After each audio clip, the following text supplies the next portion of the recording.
Bom, eu quero compartilhar com vocês nessa noite uma reflexão sobre o trabalho humano, através, digamos, visto a partir da doutrina social da igreja, e eu quero ver se os slides que eu consegui preparar também consigo, digamos, passá-los aqui para vocês, tá certo? Então, vou ver se consigo compartilhar. Eu acredito que aí você, Carla, teria que me autorizar, não é isso? Mas se você puder fazer essa gentileza, eu agradeço. Pelo menos eu te vejo. E aos demais, uma ótima noite. Uma satisfação estar com vocês. Agradeço pelo convite, também pela confiança. Afinal de contas, é uma formação muito pertinente, né, sobre o trabalho humano. E nós vamos entender por que justamente humano, né? Às vezes pode se dar a entender que bastaria dizer o trabalho, né, a partir da doutrina social da igreja, mas é importante acrescentar aqui o trabalho humano, tá certo? Então, que Deus abençoe a todos, e que estão pedindo aqui a bênção, que satisfação conhecê-los ainda aqui assim, nestas condições, nessas circunstâncias, e eu, assim que for liberado para compartilhar aqui ah, os slides, eu quero já começar a adentrar no assunto para que vocês possam acompanhar, né, a exposição também imagética, digamos assim, que eu acredito que ajude a que tenhamos um pouco mais de informações e também atenção, e até mesmo para que eu também não fuja muito do assunto, já que é bastante extenso, traz uma profundidade muito grande, é de uma profundidade muito grande, e, consequentemente, a gente pode se dispersar muito facilmente, né? E os slides são o roteiro que eu proponho da nossa reflexão nessa noite, tá bom?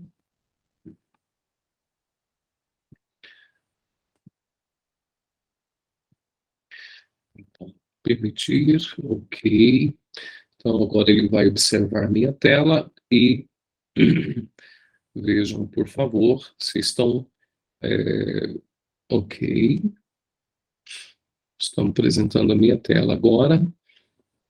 Acredito que se eu abrir aqui o slide, então já funciona bem, não é? Um minutinho.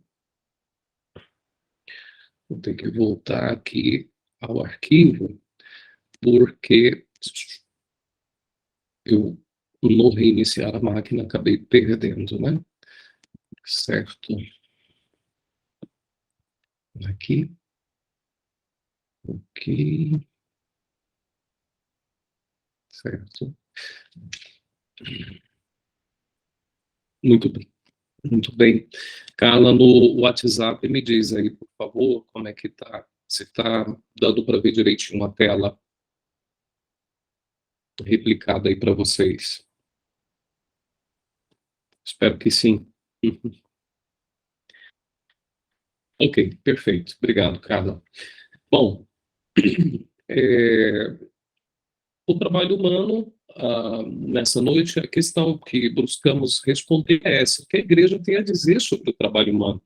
Aliás, muito se questiona se a igreja tem que interferir na esfera social. Claro, ela é parte da sociedade e não se pode separar igreja da sociedade, embora o Estado seja laico, mas a igreja é composta por cidadãos, claro, cristãos, mas cidadãos, e como tais, eles também têm o direito, né, obviamente, pela liberdade garantida, pelo menos assim deveria, né, de expressar sua posição, e claro, como cristãos, nós a fazemos, ou a expressamos, perdão, a partir do Evangelho, e claro, daquilo que é o corpus doutrinarum da igreja.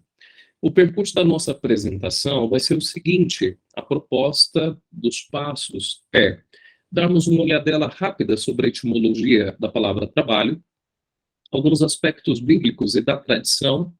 Eu soube que o padre Pedro Fleury já abordou com vocês certos aspectos bíblicos, portanto, Eu vou saltar essa parte, nós vamos direto para a tradição, muito brevemente. Depois, o valor profético da Rerum Novarum. Nós estamos aqui no campo da doutrina social da igreja. Certamente vocês já ouviram falar ou até conheçam, né, este belo, digamos assim, corpus doutrinário sobre a vida em sociedade, né? Depois, a dignidade do trabalho. Eu quis aqui falar da doutrina social, gente, antes de entrar no próximo ponto, porque a Renovaram é, por assim dizer, aquela encíclica de Leão XIII, no final do século XIX, que trata da questão operária, né, e que vai dar, assim, como que um start na igreja para justamente emitir documentos e, enfim, a dar a sua posição, né, se posicionar diante de questões da vida em sociedade. Não que ela não fizesse, mas agora, a partir do final do século XIX, ela faz de uma maneira ainda mais direta. Também a dignidade do trabalho, depois o direito ao trabalho, o direito dos trabalhadores e as coisas novas do mundo do trabalho, tá certo? Vocês vão notar que essa estrutura, ela basicamente está contida naquele compêndio da doutrina social da igreja. Se vocês o têm, maravilha. Se não o têm, boa parte da minha exposição vai se basear nele, porque poderíamos, digamos assim, perpassar todos os documentos da doutrina social desde o final do século XIX até hoje, tocando, né, nesta questão do trabalho, trazendo o que os documentos apresentam sobre o trabalho humano. Contudo, o compêndio ele já o faz de alguma forma, né, e por isso já nos economiza aqui um tempo muito bom. Vamos à etimologia. Né? Trabalho vem de trabis, trave ou carga, que se impunha aos escravos, né, para obrigá-los ao serviço. Isso ali no Império Romano. Também os povos dominados pelos romanos conservaram a raiz latina associada, né, à ideia do trabalho escravo. Em francês, travail, né, trabalho em espanhol, trabalho em português. Né? Os povos imperiais, os italianos ou não dominados, né, eles conservaram, por sua vez, a raiz latina associada às atividades nobres. Então, se por um lado os dominados associavam o trabalho ao trabalho escravo, os italianos, por exemplo, conservaram a raiz associada mais às atividades nobres, como labor, em latim, lavoro, em italiano, que em português aparece, né, na forma mais aristocrática de labor, né, algo laborioso. Tá? Então, só a partir do século XVI é que trabalhar e laborar vão adquirindo o mesmo sentido, vão se distanciando, quer dizer, vão se aproximando, né, desses distantes significados e vão assumindo basicamente o mesmo significado.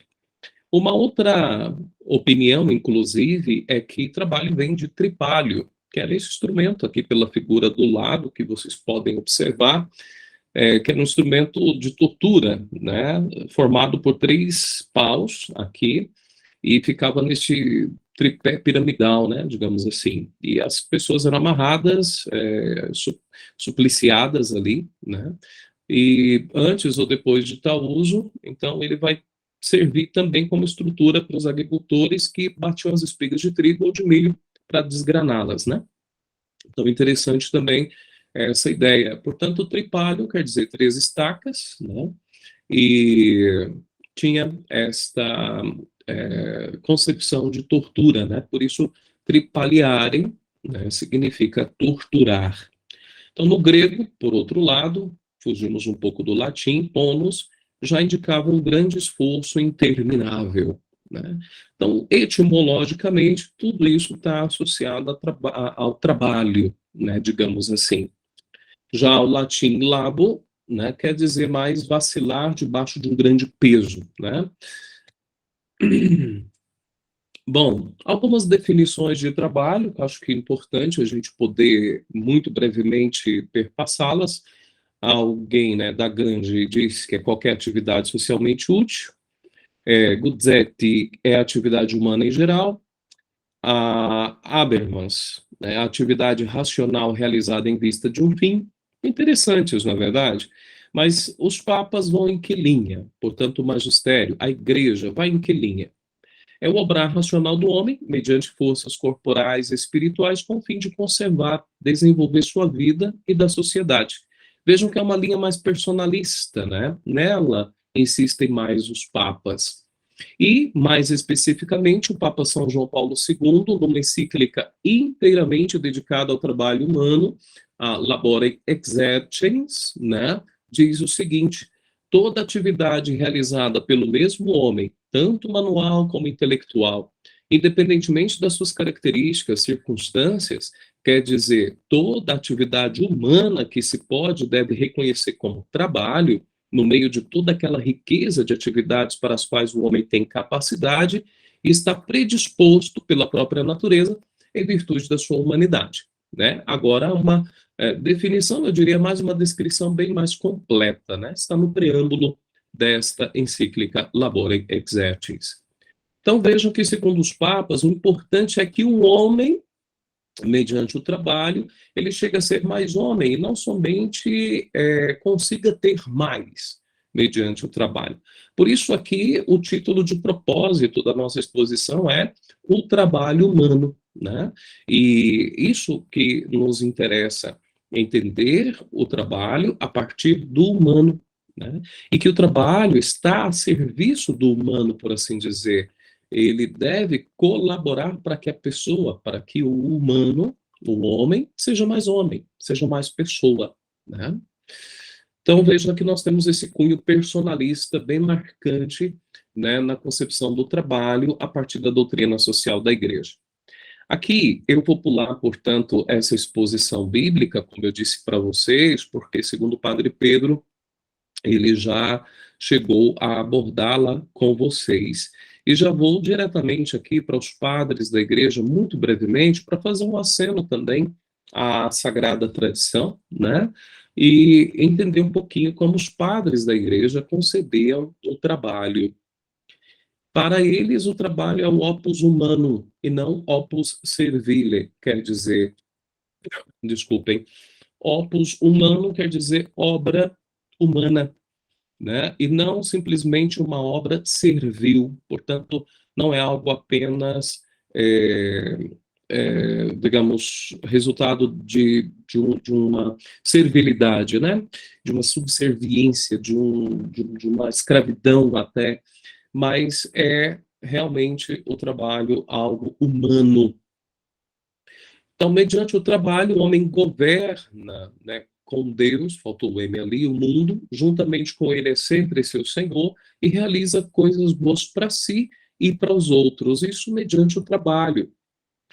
O ócio, por sua vez, é nocivo ao ser do homem, enquanto a atividade favorece seu corpo, seu espírito, nos lembra, nos ensina São João Crisóstomo, né?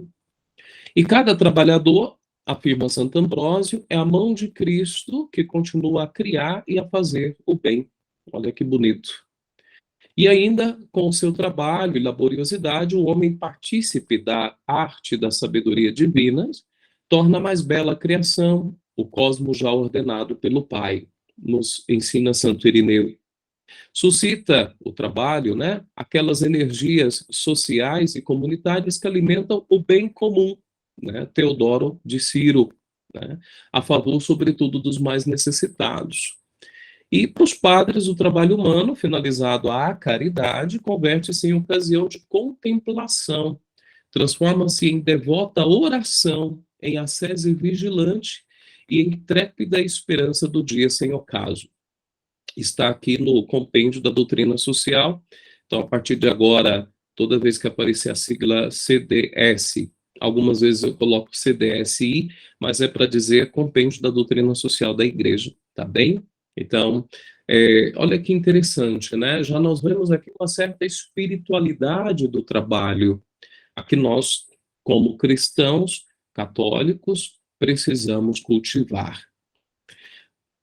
Passando, digamos assim, muito brevemente pela tradição e já adentrando no magistério, né, nós vamos ver que com a Rerum Novarum, que eu mencionei lá atrás, ela traz um valor como diz aqui, né, no título, profético, porque muito, né, do que a Rerum Novarum abordou, né, foi de fato uma denúncia, né, da situação da questão operária daquele período.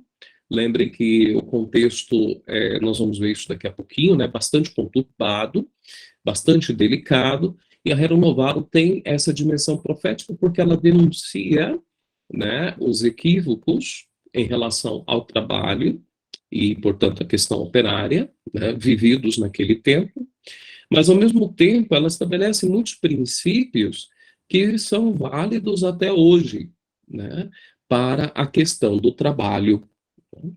Então, vejam, o contexto da Rerum Novarum é a Revolução Industrial, que nós sabemos está acontecendo já na sua segunda fase, e aquela famosa questão operária, né? Havia a exploração dos trabalhadores, trabalhavam cerca de 18 horas, né, sem descanso, e a remuneração era mínima, né? A instrumentalização ideológica, né, do trabalho, seja ela socialista ou comunista, né, das reivindicações que eram justas, né, desse mundo do trabalho. Mas, infelizmente, a ideologização ela acaba por levar a extremos, né? E como nós temos acompanhado, de certa forma, digamos assim, a polarizações, né? E, nesse contexto, qual é o elemento central, né, da Rerum Novarum? A Rerum Novarum, portanto, ela é uma vívida defesa da inalienável dignidade dos trabalhadores, que estava sendo simplesmente rejeitada, né, não reconhecida, né? Depois, a Rerum Novarum também anexa a importância do direito da propriedade, contra justamente a corrente socialista e comunista, né, que abaixa a propriedade privada, né, também do princípio de colaboração entre as classes, olhem bem, não luta entre as classes, mas de colaboração entre as classes, e aqui a gente vai vendo o princípio de subsidiariedade da doutrina social da igreja e até subsidiariedade, né, dos direitos, né, dos fracos e dos pobres, também das obrigações dos trabalhadores, tá? E dos empregados, né, ou melhor, dos empregadores, né? E ainda ela vai defender o direito de associação, por exemplo, o caso dos sindicatos, né? Então vejam que interessante como a Rerum Novarum vai bem de encontro às necessidades daquele tempo um tanto conturbado. E aí nós vamos dar um salto historicamente falando, e 90 anos depois da Rerum Novarum, São João Paulo II escreve uma encíclica sobre o trabalho humano, intitulada, como já antecipei, Laborem Exercens. Ela é de 81, então faz que 41 anos, não é isso? Fez 41 anos há pouco, e ela inteirinha versa sobre o trabalho humano. Então eu recomendo a leitura, seja da Rerum Novarum, seja da Laborem Exercens, porque, olha, nos traz uma riqueza inigualável. E lá o trabalhador, nós vamos vendo, né, na concepção do magistério, ele se distingue das demais criaturas cuja atividade para conservar a própria vida não se pode chamar necessariamente de trabalho, né? Porque, afinal de contas, as demais criaturas, elas agindo por instinto e não racionalmente, né? Não é que elas desenvolvam algo, né? Mas elas agem aquilo que é segundo aquilo que é próprio do seu instinto, né? E de uma forma para conservar, né, a sua própria espécie, né? O homem vai além disso, né? O trabalho é muito mais do que simplesmente conservação da espécie, né? E nós vamos vendo isso ao longo da exposição. E lá no número 3 da Laborem Exercens, o Papa lembra que o trabalho é a chave da questão social. De fato, A correta compreensão do trabalho humano, ela vai ter implicância direta na questão da família. A correta compreensão do trabalho humano implica uma base antropológica, né? Uma correta compreensão do homem, né? Digamos, o trabalho humano é a chave para a questão econômica, né? E assim sucessivamente. E por isso é tão importante nos determos sobre esse tema. E o documento traz 5 partes. Depois da introdução, o trabalho e o homem, o conflito entre o trabalho e o capital na fase atual da história, quer dizer, nós estamos ali em 81, né? Então, estamos em um momento delicado, né? Ali terminando, digamos assim, a questão da Guerra Fria, né? Já vai estar. Depois também a própria questão digamos assim, da Alemanha, né, que, enfim, ainda vai aguardar um tempo para a queda do Muro de Berlim, assim sucessivamente. Quer dizer, a gente está numa fase ainda delicada, né? Depois, os direitos dos homens que trabalham e elementos para uma nova espiritualidade do trabalho. Por isso eu digo, é um documento riquíssimo que vale a pena ser lido, meditado e eu diria rezado.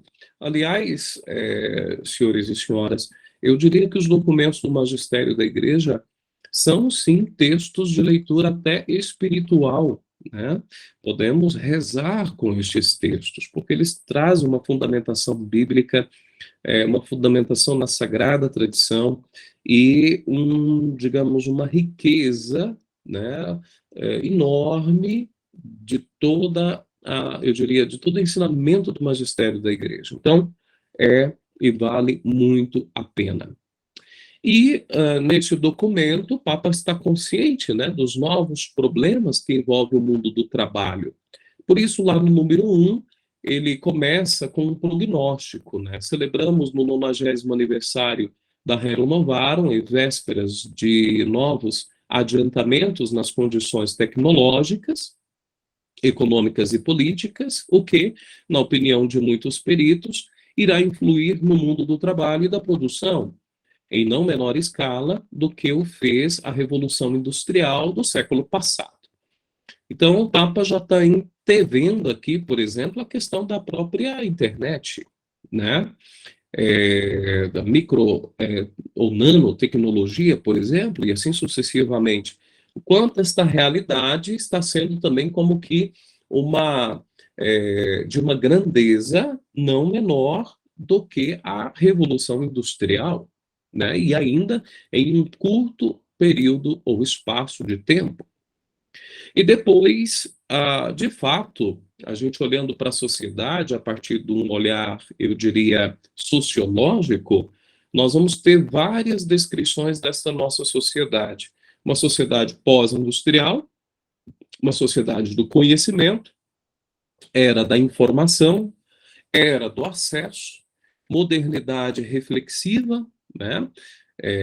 E modernidade líquida. Então, estes sociólogos trazem estes conceitos que são chaves para os seus pensamentos e leitura, né, que fazem da sociedade e que, de alguma forma, se entrelaçam, né, e se complementam e vão descrevendo bem a sociedade odierna. Portanto, o que nós temos é um problema antropológico fundamental. Então, notem, nós não podemos falar do trabalho sem compreender bem o homem, qual a sua dignidade. Aliás, é por isso mesmo que o cunho da doutrina social da igreja é muito personalista. O grande princípio da doutrina social da igreja, na verdade, esse primeiro é a dignidade inalienável da pessoa humana, criada à imagem e semelhança de Deus. Não podemos nos esquecer dessa base fundamental, né?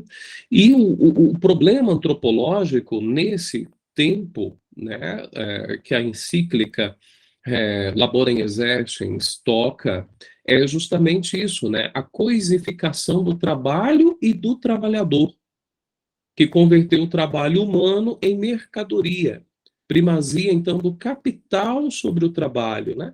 Resultando na alienação da pessoa. Aquela coisa de fato, a pessoa ser um capital, não ser pessoa, né? E isso é uma instrumentalização da pessoa, é um grave equívoco, né?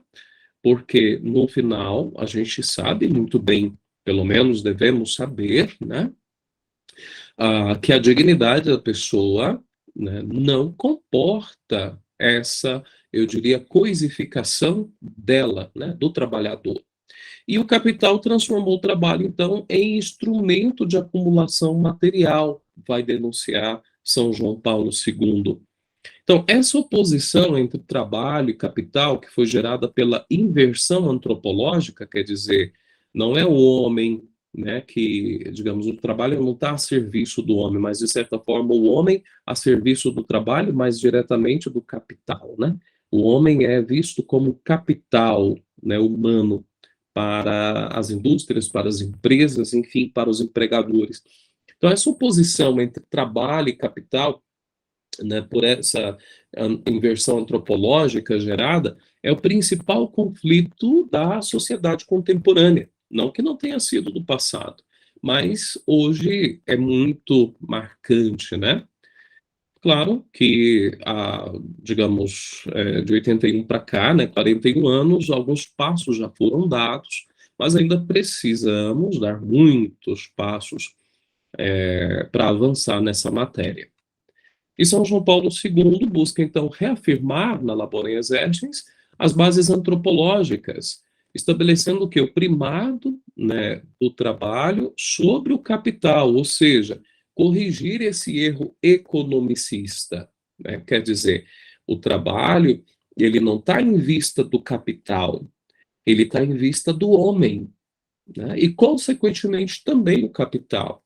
Mas a inversão, né, foi tamanha que fez com que, infelizmente, fosse coisificado o trabalho e o trabalhador em vista do capital. E aí, resumindo muito brevemente, né, os grandes traços da Labore Exercens, que eu espero, trazendo-os aqui, motivá-los à sua leitura, são, primeiro, trabalho objetivo e subjetivo. Nós vamos adentrar brevemente nisso daqui a pouco. Vamos sanar a nossa curiosidade. O que o Papa, né, quis dizer com trabalho objetivo e subjetivo? Depois, trabalho e capital. Prioridade do trabalho, propriedade particular, empregadores e desemprego, o trabalho da mulher, o trabalho agrícola, o trabalho dos imigrantes, os deficientes e o trabalho, sindicatos e greves, né, e a espiritualidade do trabalho. Em alguns destes traços, nós vamos adentrar muito brevemente, em razão do tempo. Obviamente, aqui não podemos esgotar tudo, e, por favor, não queiram que nessa exposição a gente possa esgotar toda a riqueza do ensinamento social da igreja, né, acerca dessa matéria. Mas, pelo menos, podemos ter uma visão que nos estimule a, portanto, digamos assim, avançar, ou melhor, aprofundar, né, nesse sentido. E é importante, aqui eu faço esse parênteses, já pegando um gancho do finalzinho ali da Laborem Exercens, né, olhar para o trabalho, meus irmãos, vocês são juristas católicos, portanto, católicos conscientes, como um meio de santificação, né? A gente vê, desde a palavra de Deus, a gente não tocou aqui hoje, mas na tradição, nós já vimos algum aceno, e no magistério, né, que o trabalho ele é fonte ou meio de santificação. E por isso ele é participação não só na obra da criação, porque com o trabalho nós nos tornamos, entre aspas, colaboradores de Deus na obra da criação, né, levando ao aperfeiçoamento, né, como também, pelo trabalho, nós participamos da obra da redenção. Lembremos que o próprio Jesus assumiu o trabalho né? Jesus mesmo diz: meu pai trabalha e eu também trabalho, né? Interessante que ao redimir-nos, Jesus redime também a própria concepção do trabalho, que antes era visto como um peso, um fardo, consequência do pecado, e a partir da redenção, e também revisitando o livro do Gênesis, nós vamos ver que o trabalho, na verdade, ele não é punição do pecado, né? Na verdade, o trabalho, quando revisitamos o livro do Gênesis, ele vem antes da queda, né? E por isso ele já era pensado por Deus para a humanidade. Por isso não tem algo tão humano quanto o trabalho. Porque Deus mesmo, digamos, trabalha constantemente, Deus nos mantém no ser. Além de já ter criado o mundo e nos criado, ele, ao pensar em nós, nos mantém no ser. Portanto, está num constante, digamos, trabalho, né? E por que então participamos da obra da redenção? Porque uma vez redimida a compreensão do trabalho e também a partir do momento em que nós vivemos o trabalho em comunhão com o Senhor, ou seja, na vida da graça, ele também é meio, né, de salvação, né? Por isso é importante a gente ter isso presente. Quem suporta, por isso digo aqui, né, a fadiga do trabalho em união com Cristo, num certo sentido, coopera com o Filho de Deus na obra redentora e se mostra discípulo, né, de Cristo, levando a cruz cada dia na atividade que é chamada a levar a cabo. E isso é importante porque o trabalho pode ser considerado então como esse meio de santificação, né? Uma animação das realidades terrenas no Espírito de Cristo, né? Isso está lá no Catecismo 24, 27 e na Laborem Exercens, número 27. Então, fecho esse parênteses para a gente olhar para o nosso trabalho também com um olhar espiritual. A dignidade do trabalho, o quarto tópico aqui da nossa reflexão, de onde vem a dignidade do trabalho, né? Podemos perguntar. Por isso, o Papa, na Laborem Exercens, faz uma distinção entre dimensão objetiva e subjetiva do trabalho. Interessante porque ainda não havia, nesse âmbito teológico, essa expressão, eu diria, aplicada ao trabalho, dimensão objetiva e dimensão subjetiva. Então, como entender o trabalho no sentido objetivo, segundo São João Paulo II? No sentido de que o trabalho, então, é um conjunto de atividades, recursos, instrumentos e técnicas de que o homem se serve para produzir, para dominar a terra, segundo as palavras do livro do Gênesis. Então, vejam, recursos, atividades, instrumentos, técnicas. Constitui, portanto, um aspecto contingente da atividade do homem, que vai variar, né, nas suas modalidades com o mudar das condições técnicas, culturais, sociais e políticas. Com certeza. Por exemplo, pensemos nos instrumentos de trabalho, né? Se há um tempo atrás, né, um instrumento de trabalho poderia ser, não sei, um computador, né? Usando o DOS, por exemplo, hoje nós temos computadores muito potentes, nós temos os smartphones e nós temos já a inteligência artificial. Veja como vai mudando bastante também, não só instrumento, mas a questão técnica, a questão cultural. Por isso que o trabalho nesse sentido objetivo, ele de certa forma, tem o seu aspecto contingente, né? Então, trata-se de uma visão meramente instrumental do trabalho. Por isso, este é o sentido objetivo. Claro que no sentido objetivo requer que o trabalho seja bem feito, o trabalhador se torna melhor na medida que realiza bem o seu trabalho, que o cristão também não se santifica se não realizar com certa perfeição o próprio dever diante de Deus, né? Diante dele a gente não pode fazer com má vontade as coisas, nem, claro, o nosso trabalho. Ainda na ordem material e social, para ajudar o próximo, ocorre que o resultado do trabalho, claro, alcance uma perfeição adequada. Algumas conclusões a partir dessa ótica objetiva. Mas agora o sentido subjetivo do trabalho. É ele que propriamente vai conferir a dignidade do trabalho, né? Vamos ver por quê? Porque, nesse sentido subjetivo, o trabalho é o agir do homem, enquanto ser dinâmico, capaz de fazer várias coisas, né? Que pertence ao trabalho e que, claro, corresponde à sua vocação pessoal. Então, o trabalho é o agir do homem enquanto uma pessoa, quer dizer, um ser dotado de subjetivado, de subjetividade, perdão, capaz de agir, né, de maneira programada, racional, decidir de si mesmo, tendente a realizar-se a si mesmo, né? Por isso, se configura uma dimensão mais estável, enquanto o sentido objetivo tem uma dimensão contingente, o sentido subjetivo ele tem uma dimensão estável, porque não depende do que o homem realiza concretamente, né, nem do gênero da atividade que exerce, mas só e exclusivamente da sua dignidade de ser pessoal, né? Portanto, há um nexo íntimo entre trabalho e a condição humana, na qual emerge, em particular, o significado subjetivo do trabalho, portanto.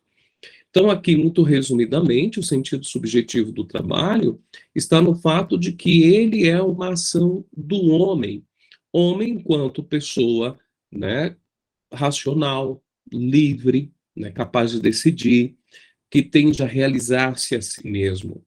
Portanto, mais do que, eu diria, a atividade que o homem exerce, a gente tem que olhar para o homem que exerce essa atividade, tá? E é justamente a dignidade desse homem que trabalha, da mulher, né, que confere a dignidade ao seu trabalho. Então, num sentido subjetivo, a gente pode concluir que há uma prioridade da dimensão subjetiva, né? Mesmo na Bíblia, quando a gente lê, por exemplo, que adianta o homem ganhar o mundo inteiro se vier perder sua alma, né? Ou aqui também a gente vê o princípio incomensurável entre homem como pessoa e o universo das coisas, quer dizer, o homem está muito acima das coisas.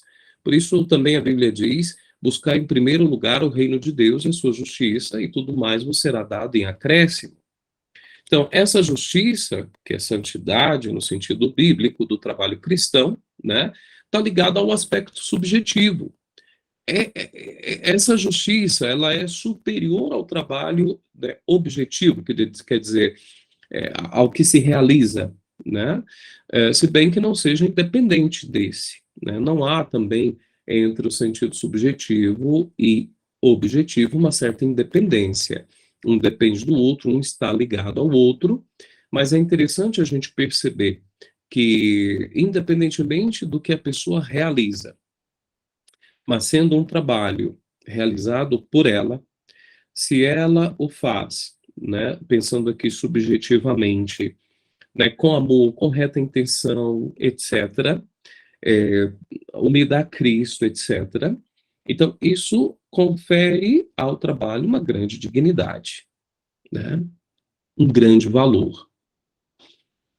Então, por falar em valor, a subjetividade é o que confere ao trabalho a sua peculiar dignidade, que impede de considerá-lo como uma simples mercadoria ou elemento impessoal, né, da organização produtiva. Veja a importância disso, né? Então, o trabalho, independentemente do seu menor ou maior valor objetivo, é o que eu estava dizendo, é a expressão da pessoa, é actus personae.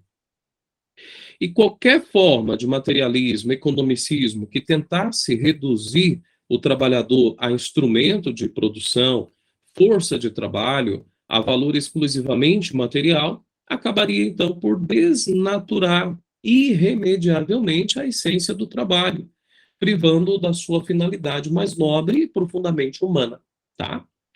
Então, existe aqui não uma primazia do trabalho, mas uma primazia da pessoa e, portanto, da dimensão subjetiva do trabalho sobre a objetiva. Por isso, a pessoa é o parâmetro da dignidade do trabalho. Não há dúvida nenhuma, diz o Papa na Labor Exercens, realmente de que o trabalho humano tem seu valor ético, o qual, sem meios termos, permanece diretamente ligado ao fato de aquele que o realiza ser uma pessoa.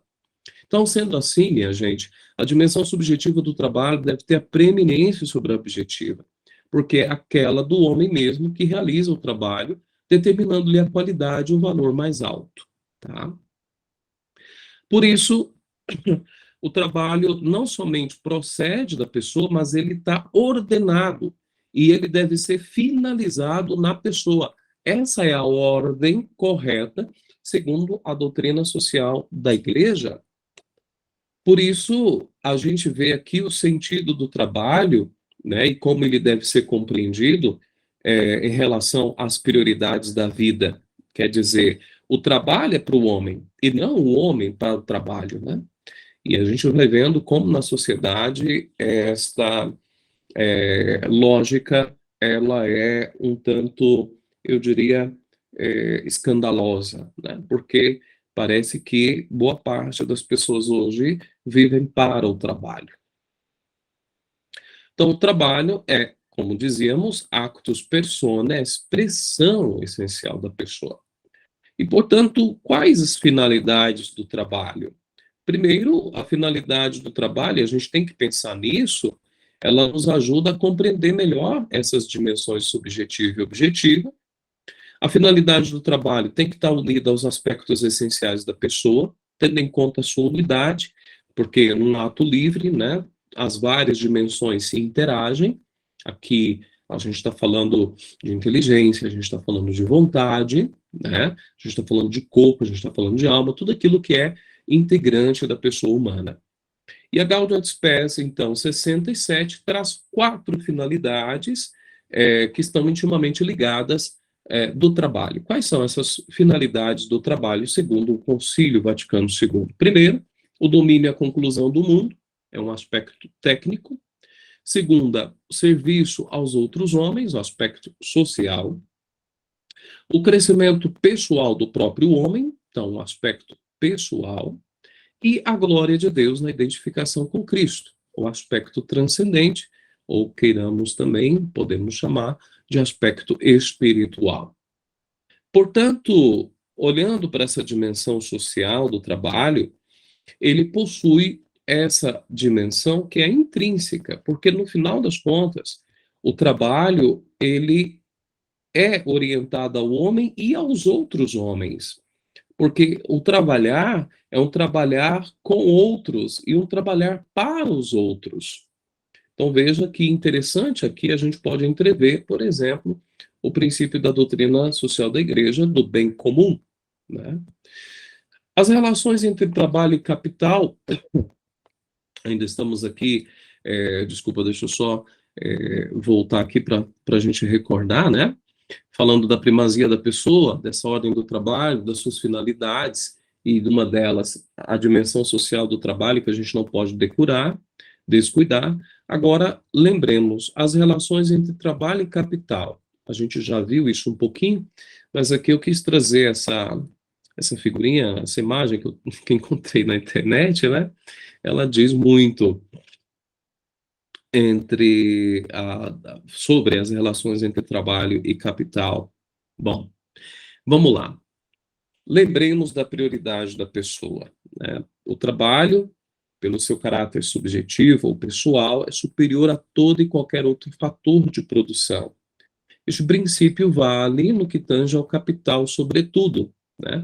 Aqui, capital entendido como os meios materiais de produção na empresa, os recursos financeiros, o próprio capital humano. Eu acho inapropriado a gente usar essa expressão, capital humano, né? Porque coisifica a pessoa, né? Para indicar, então, aqui recursos humanos, né? Os homens mesmos, né? Com suas capacidades.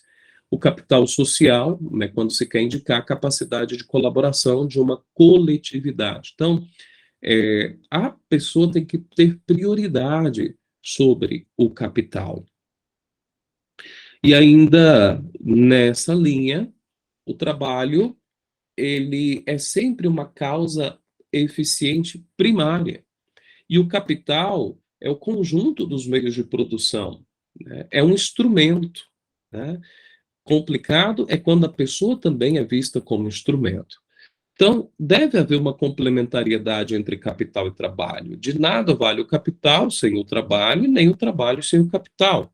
Obviamente, requer-se esta complementariedade. E é uma verdade que vale também para o tempo presente, né, gente? É inteiramente falso atribuir ou só ao capital ou só ao trabalho o produto do concurso de ambos. E é de veras injusto que um deles, negando a eficácia do outro, se arrogue a si todos os frutos. Não, né? Está errado. Na verdade, os dois devem se complementar. E aqui eu quis trazer, como também sugere o compêndio da doutrina social da igreja, uma palavrinha sobre o repouso festivo. Porque a gente está falando de trabalhar, trabalhar, trabalhar, mas é interessante a gente recordar que tem suma relevância o repouso festivo, e para nós católicos, o domingo, dia do Senhor, é um direito e um dever, o repouso é um direito, né? Os fiéis, no domingo e dias santos de guarda, devem abster-se de trabalhos ou atividades que impedem o culto devido a Deus, a alegria própria do dia do Senhor, a prática das obras de misericórdia e o descanso conveniente do espírito e do corpo. Então, é a partir, né, que nós vemos também da própria tradição bíblica, né, um direito. Né? Depois, aliás, é um costume mesmo dos judeus, né? Nós não vamos ver isso noutros povos, muito raramente, né? Mas a partir daí, e com o advento do cristianismo, isso foi se expandindo, né? E outras culturas foram acolhendo também esse repouso festivo. Inclusive, religiões que surgiram depois também inseriram um dia festivo, né, para os seus fiéis. Também as necessidades familiares ou exigências de utilidade social podem legitimamente isentar do repouso dominical, né? Mas não devem criar, perdão, hábitos prejudiciais à religião, à vida, à família, à saúde, tá? Então, em alguma circunstância familiar ou alguma exigência social, pode até isentar, mas o, digamos, comum, né, a norma seria observar mesmo. Ainda em falando do dia do Senhor, o domingo é esse dia a ser santificado com uma caridade operosa, reservando atenções à família e aos parentes, como a doentes, enfermos, idosos. É tempo também para reflexão, silêncio, estudo, que favorece o crescimento da vida interior e da vida cristã, né? Portanto, as autoridades públicas têm o dever de vigiar para que não se subtraia aos cidadãos, por motivos, né, de produtividade econômica, o tempo destinado ao repouso e ao culto divino. Os empregadores têm uma obrigação análoga, né, em relação aos seus empregados. Aqui a Rerum Novarum número 11, tá? Vamos lá, aqui, eu vou falar a partir da doutrina social da igreja, não sou aqui especialista em direito trabalhista, eu vi que alguns de vocês, né, sejam, então é mais mesmo uma visão a partir da doutrina social da igreja, e vocês podem depois até, quem sabe, partilharem um pouquinho, caso desejem, como isso está sendo na prática, né, na nossa legislação atual, seja a CLT, seja essa reforma trabalhista que houve recentemente, né, até que ponto isso aqui está sendo levado em consideração ou não, né, e assim por diante. Bom, vamos lá, muito brevemente. Então, primeiro, o direito ao trabalho, claro, o trabalho é necessário, né? Nós temos o sentido do trabalho, primeiro, que ele é um direito, porque ele, claro, é um bem para o homem, ele é, digamos, o homem tem o direito de participar, né, no trabalho para valorizar os bens da terra, obter o sustento próprio da sua família, como amadurecer, né, suas capacidades, é pelo trabalho que o homem desenvolve as suas potencialidades, né? O trabalho, além de direito, ele é um bem útil, né, digno dele, porque apto a exprimir e a crescer a dignidade humana, como a gente viu lá atrás. O trabalho é necessário para formar, manter uma família, para ter direito à propriedade, para contribuir para o bem comum, né? E uma consequência é que o desemprego, então, é uma calamidade social. Sendo assim, minha gente, primeiro, o trabalho é um bem de todos, que deve estar disponível para todos aqueles que são capazes de trabalhar. Então, o pleno emprego é, portanto, um objetivo obrigatório para todo ordenamento econômico orientado para a justiça e para o bem comum. E a capacidade de fazer projetos de uma sociedade orientada para o bem comum, projetada para o futuro, se mede também, sobretudo, em base às perspectivas de trabalho que ela é capaz de oferecer. E o sistema de instrução e educação não deve descurar a formação humana tão necessária para desempenhar com proveito as tarefas requeridas, né? Uma vez que a manutenção do emprego depende cada vez mais das capacidades profissionais. Nós sabemos que um grande problema hoje é a falta de qualificação, né, das pessoas para o trabalho, né? E isso é algo que precisa, com certeza, ser observado pelas políticas públicas. O papel do Estado e da sociedade civil na promoção desse direito ao trabalho, né? O Estado e a sociedade civil têm uma dupla responsabilidade. Primeiro, promover políticas ativas do trabalho, né, para criar novas oportunidades trabalhistas, né, criando também condições para o trabalho, e ainda promover uma colaboração até internacional entre os estados, aqui estados entendemos países, nações, né, por meio de tratados, acordos, planos comuns.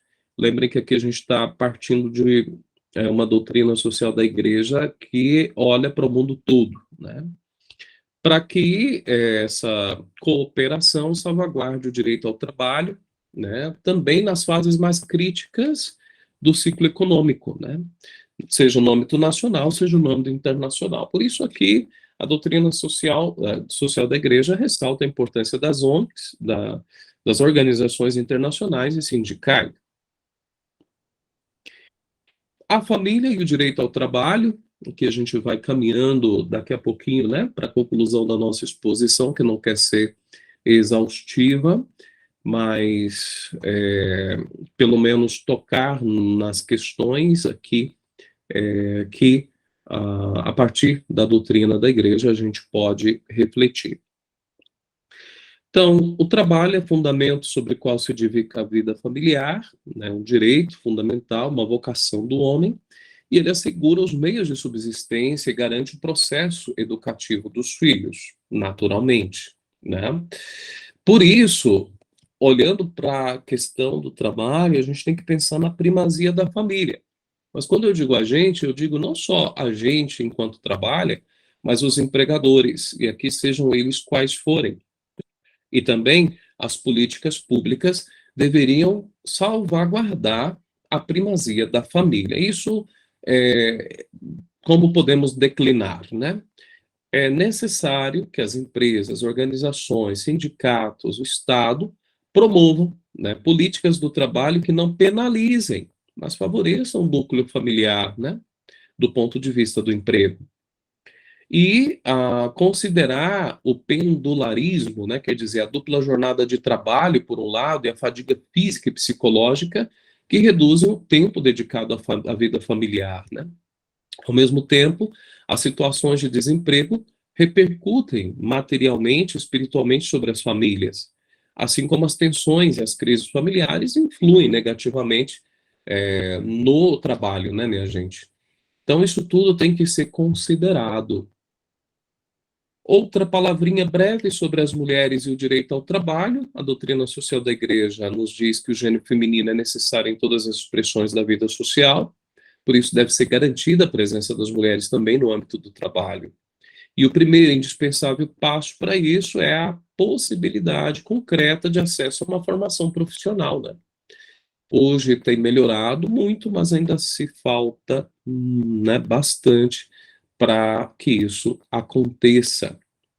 Bom, por outro lado, o reconhecimento, a tutela dos direitos das mulheres no contexto do trabalho depende, em geral, da organização do trabalho, que deve levar em conta o quê? A dignidade e a vocação da mulher, cuja verdadeira promoção exige que o trabalho seja estruturado de maneira que ela não se veja obrigada a pagar a própria promoção com o ter de abandonar a sua especificidade, né? E com detrimento da sua família, na qual ela, como mãe, tem um papel insubstituível.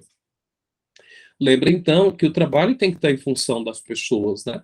No caso, aqui especificamente das mulheres. E por isso é importantíssimo não perder de vista a dimensão subjetiva do trabalho. Aqui, uma chaga da nossa sociedade, ainda o trabalho infantil, né? Tem esta charge aqui, né? Como lo puede ver, ele não é um trabalhador infantil. O cara que diz, né, que o menino não é um trabalhador infantil, diz que ele é um empresário precoce, né?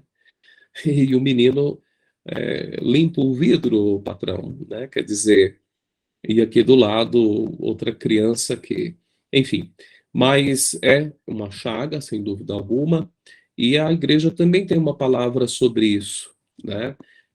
Esse trabalho infantil é uma violência, né, menos evidente do que outros, mas nem por isso, do que outras evidências, né?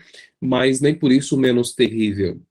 Uma violência que, digamos, é sempre um problema moral, e algumas formas de trabalho realizadas a tempo parcial até podem ser frutuosas para as próprias crianças. Olha só, né, a gente encontra isso na doutrina social da igreja. E isso é interessante, né?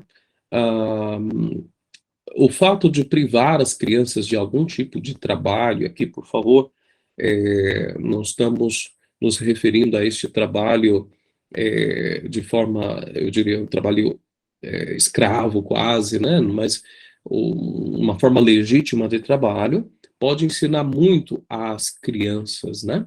Eu diria adolescentes, podemos dizer. E a doutrina denuncia o aumento da exploração trabalhista dos menores em condições de verdadeira escravidão, né? Tal exploração é uma violação da dignidade humana.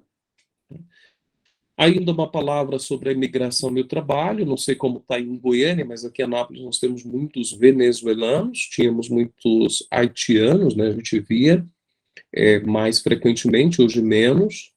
É, a doutrina social também nos exorta a que a imigração é e poderia ser mais um recurso do que um obstáculo para o desenvolvimento, né?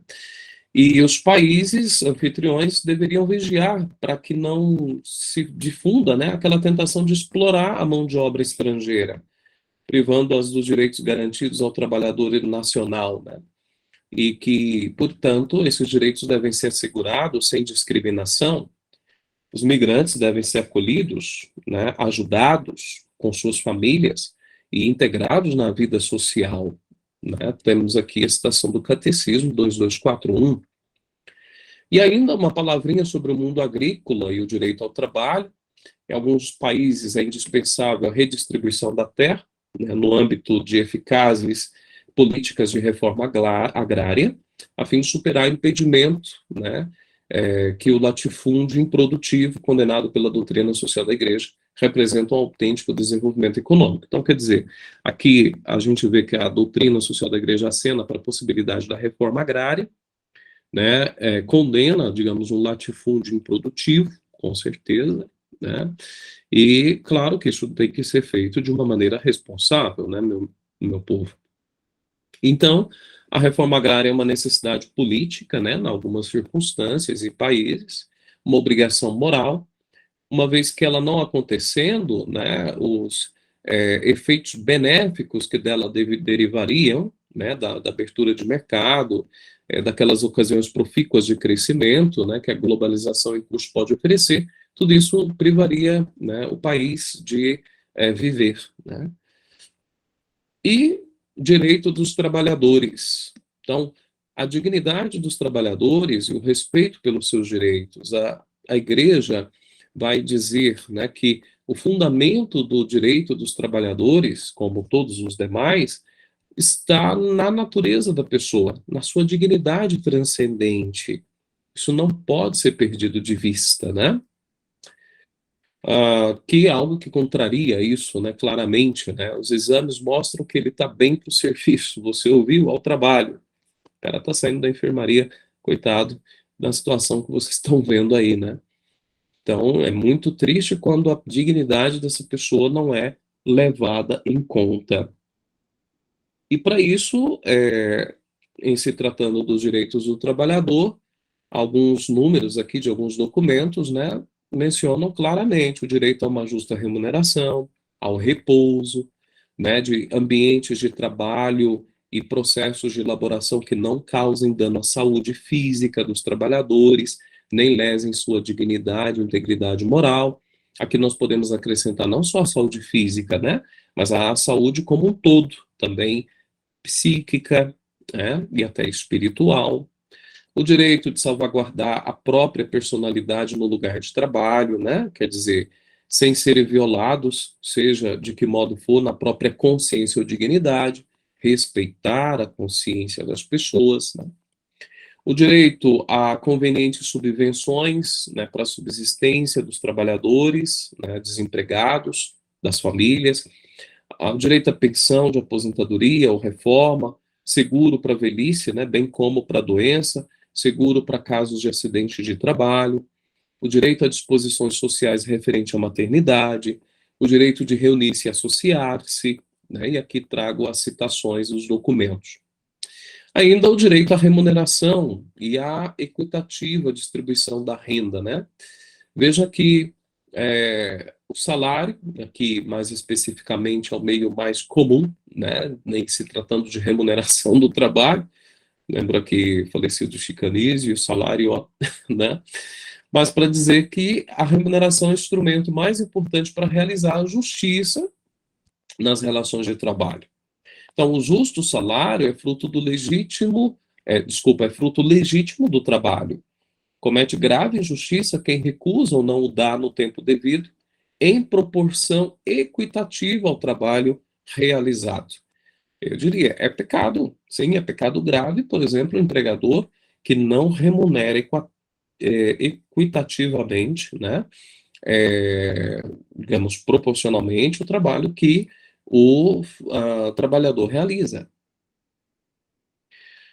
E a Gaudium et Spes ainda traz para nós, né, esta pérola, né? O trabalhador deve ser remunerado de tal modo que permita ao homem e à família levar uma vida digna, tanto material ou social, como cultural ou espiritual, tendo em conta as funções e a produtividade de cada um, assim como as condições da empresa e o bem comum. Olha que interessante, né? Será que a remuneração hoje leva em conta a família do trabalhador? Vou dar um exemplo, né, nessa pergunta para especificar melhor. A pessoa trabalha numa empresa, vamos supor, ela é casada e tem 3 filhos. A remuneração dela é de acordo com essa situação de vida dela ou de acordo só com a função que ela tem, né? Por isso, nos questiona, será que não seria o caso de pensar numa remuneração que também levasse em conta isso? Ah, mas agora, consequentemente, vão contratar só solteiros, né? Ou pessoas que não tenham filho. Aí, de novo, a pergunta de fundo, né? O problema antropológico. Ou seja, o homem está sendo considerado como capital, está sendo instrumentalizado, e não está se olhando para o serviço, o trabalho, em função do homem, mas o homem em função do trabalho e, consequentemente, do capital. Essa mentalidade de fundo, né, dos nossos, digamos, do capitalismo como um todo, né, é um dos problemas, ela é muito cruel, né? E, ainda se tratando do salário justo, o simples acordo entre empregado e empregador acerca do montante da remuneração não basta para qualificar como justa a remuneração concordada, porque ela não deve ser inferior ao sustento do trabalhador. A justiça natural é anterior e superior à liberdade do contrato, né? Isso é importante a gente ter presente. E o bem-estar econômico de um país não pode se medir, é, não se mede, desculpa, exclusivamente pela quantidade de bens produzidos, mas também levando em conta o modo como são produzidos e o grau de equidade na distribuição das rendas. E quanto o nosso país ainda precisa avançar nesse ponto, né? Greve, direito de greve. A igreja concorda, discorda, enfim, o que a igreja diz, né? Bom, greve é recusa coletiva, né, e concertada por parte dos trabalhadores de prestar o seu trabalho com o objetivo de obter, por meio da pressão assim exercida sobre os empregadores, sobre o Estado e sobre a opinião pública, melhores condições de trabalho e da sua situação social, né? Posto isso, algumas exigências para que ela possa ser legítima. Então, é legítima a greve. Quais são essas exigências? Quando se apresenta como recurso inevitável e mesmo necessário. Tem em vista o benefício proporcionado, depois de se terem revelado ineficazes os outros recursos para a composição dos conflitos. E deve ser sempre um método pacífico de reivindicação e de luta pelos próprios direitos. Essas as condições morais para a legitimidade, perdão, da greve. E quando ela é inaceitável moralmente, né? Diz o catecismo, a greve torna-se moralmente inaceitável quando é acompanhada de violências ou ainda quando se lhe atribuem objetivos não diretamente ligados às condições de trabalho ou contrários ao bem comum.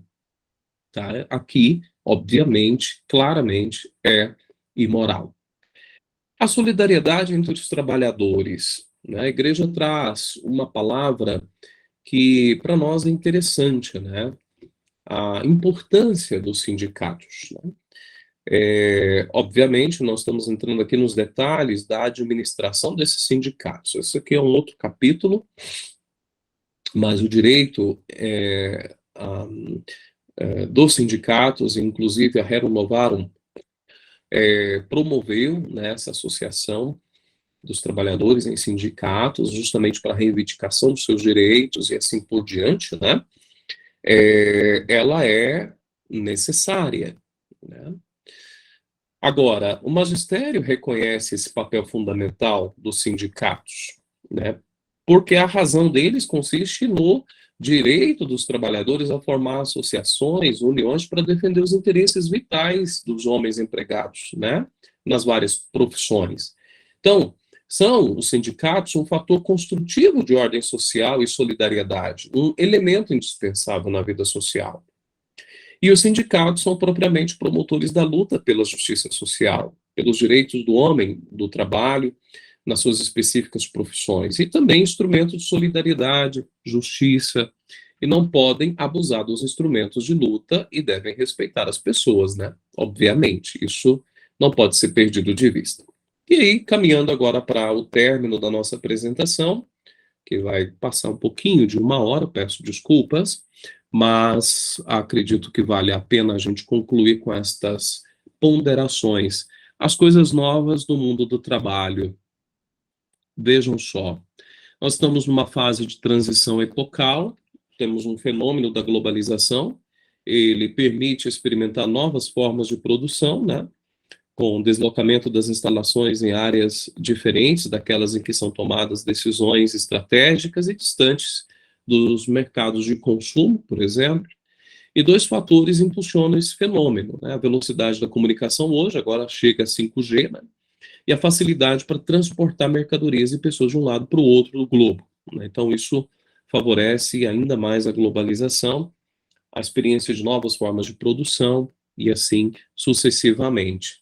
E essa transição epocal traz uma consequência, a propriedade é cada vez mais distante, né? Não raro, indiferente aos efeitos sociais das opções que faz.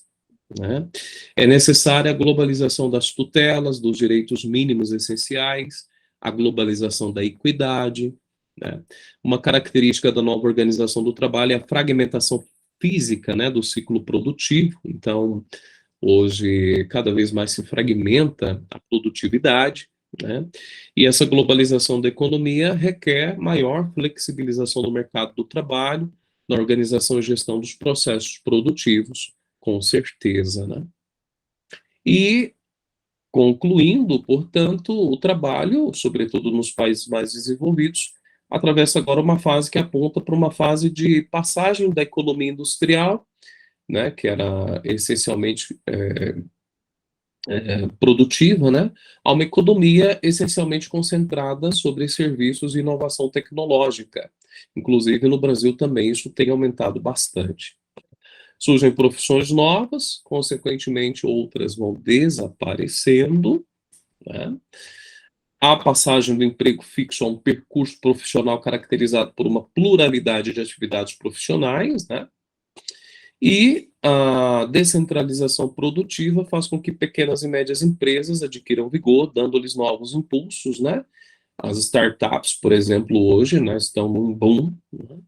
E nos países em desenvolvimento se difundiu o fenômeno da expansão de atividades econômicas informais ou submersas, né?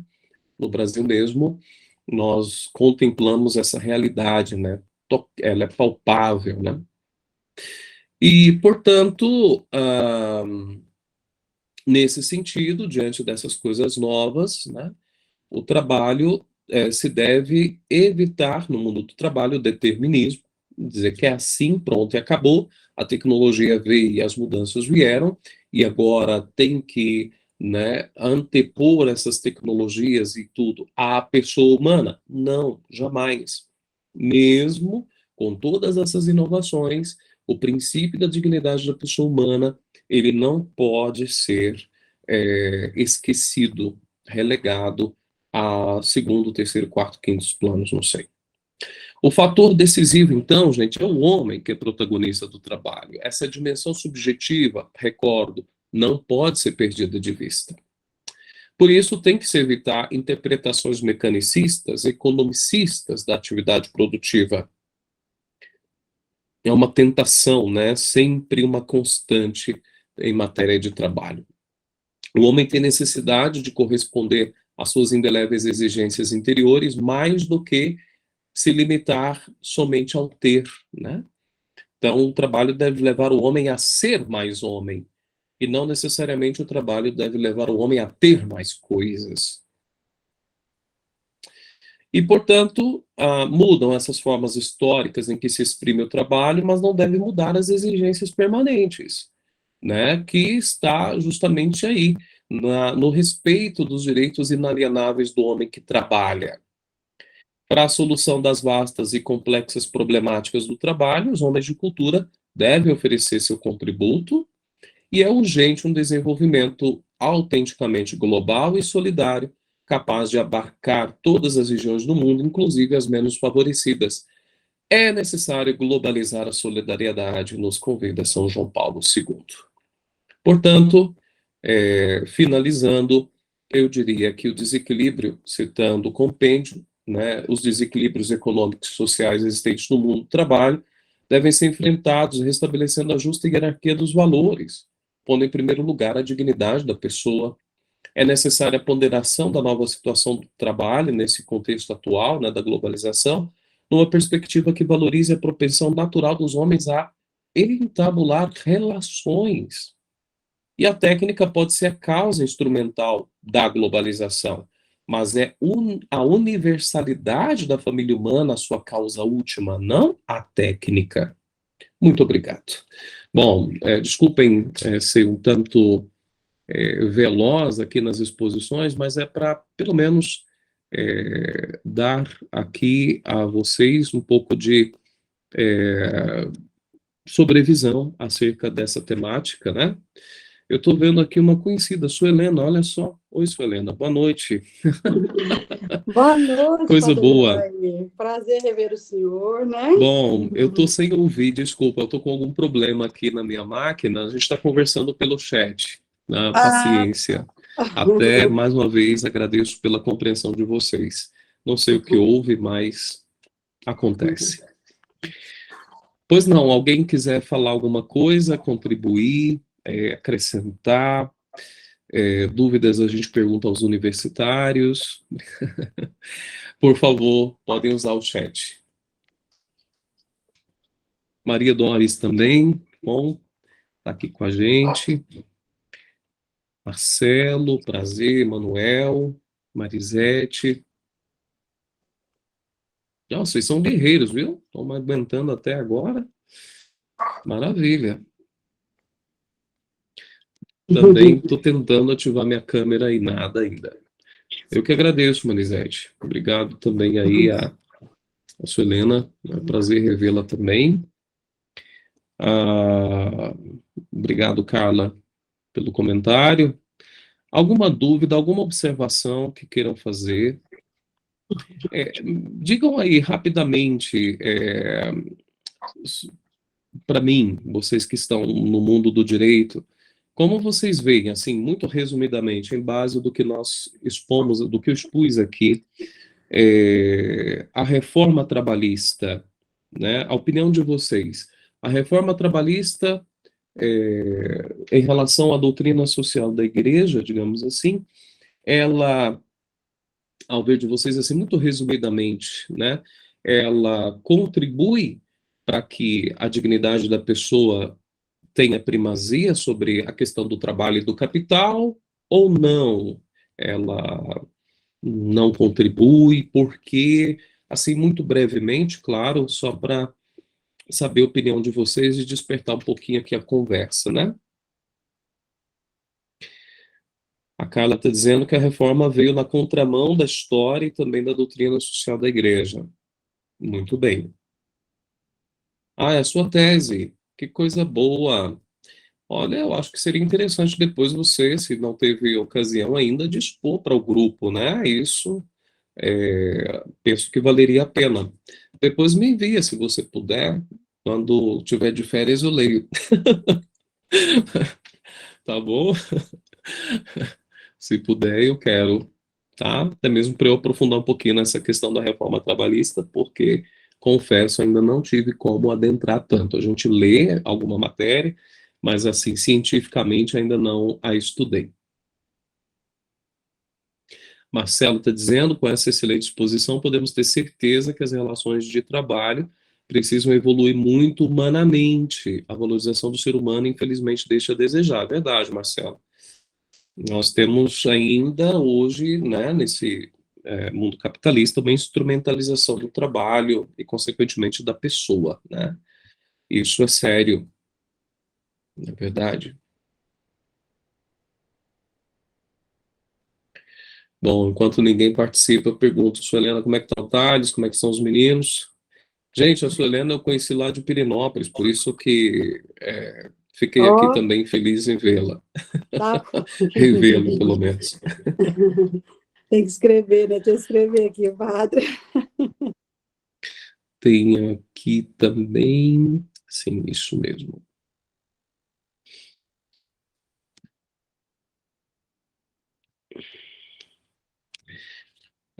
Enquanto ela digita aí, eu vou perguntando aqui para a gente ganhar tempo.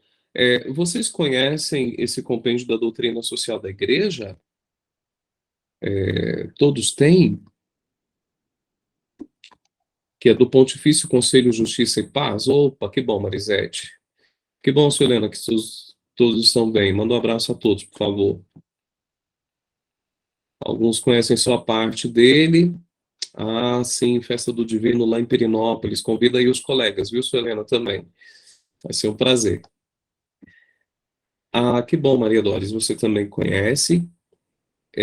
Na PUC, eu dei um módulo sobre o trabalho humano e... Ah, é verdade, o Thales vai ser imperador. Eu soube. Cumprimente-o por mim. Na PUC, um módulo inteiro sobre essa questão do trabalho e nós pudemos fazer um apanhado muito interessante, né, sobre essa questão e aprofundar mais. Mas certamente a gente tem que pensar muito, porque tem um artigo, A Violação dos Direitos Humanos no Trabalho, de Juan Biosca González. Ele é mestre em doutrina social da igreja, diretor do Instituto Social do Trabalho em Valência, na Espanha, e tem outras funções. E ele começa o artigo dele sobre a violação dos direitos humanos do trabalho com essa afirmação, né? O mundo do trabalho é uma realidade que nos interpela. Por que há tanta estratificação do trabalho? digno, precário, forçado, escravo, etc. Por que a maioria dos trabalhadores do mundo são pobres? Por que há 400 milhões de crianças escravas no mundo do trabalho? Por que cerca de 60% de trabalhadores no mundo não têm contrato de trabalho? Vivem na informalidade, né? Por que o mundo do trabalho vive dominado por um sistema explorador? Por que o trabalho no mundo é vítima de usura ou da usura? Por que o espírito de lucro domina as relações laborais? Por que existe em marcha um processo que faz do trabalho precário uma escala universal? É possível pensar num modelo de desenvolvimento que responda às necessidades dos mais empobrecidos? Então, a partir da, digamos assim, exposição que nós tivemos, a gente vê que é possível, né? À medida em que se atenta para a dignidade da pessoa. Marisete pergunta se é possível disponibilizar os slides. Sim, eu envio para a Carla e ela reenvia para vocês, tá bom? Desculpa, alguns eu não coloquei as referências, mas boa parte delas estão no compêndio, tá? Eu queria ter tido tempo para isso, peço desculpas, mas não foi possível. Mas eu espero que possa contribuir de alguma forma.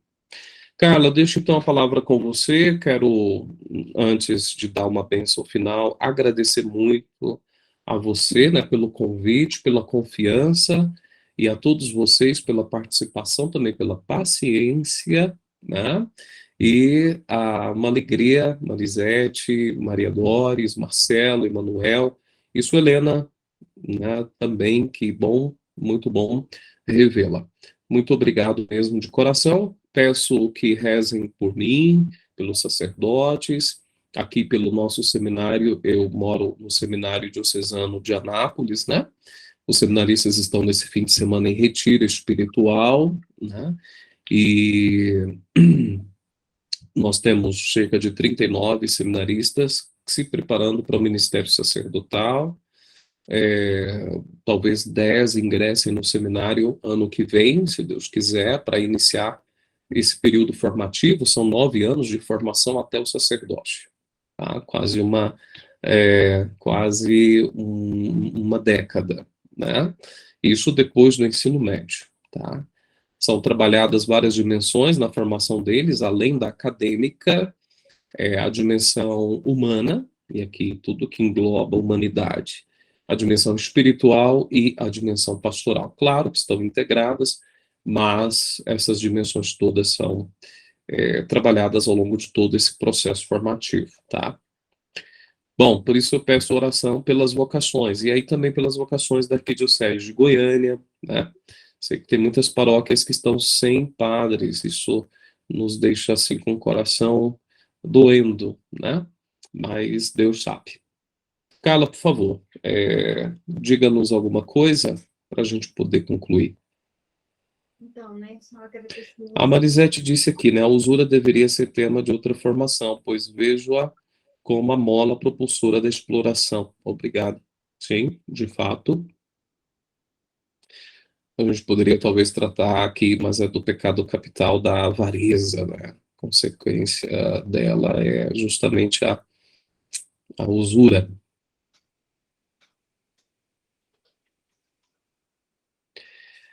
Muito bem. Não sei se a Carla está sim. Obrigado, Carla. Então, eu finalizo aqui. Deixo uma bênção para vocês, com muito gosto. Desejo um ótimo final de semana, um bom descanso. Nós estamos numa plena sexta-feira à noite, vocês certamente tiveram uma semana cheia, mas muito, muito obrigado mesmo, tá?